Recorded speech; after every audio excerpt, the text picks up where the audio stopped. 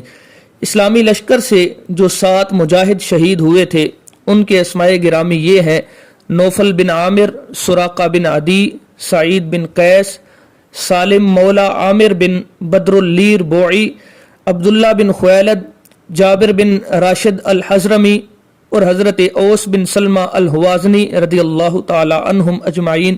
رب تعالیٰ کی بارگاہ میں دعا ہے کہ اللہ کریم تمام مجاہدوں کے درجات میں بلندیاں عطا فرمائے اور ان کے صدقے ہم سب کی بے حساب بخشش و مغفرت فرمائے۔ ملتے ہیں اس ویڈیو کے تیسرے پارٹ میں، تب تک کے لیے ہمیں اجازت دیجیے۔ اللہ حافظ۔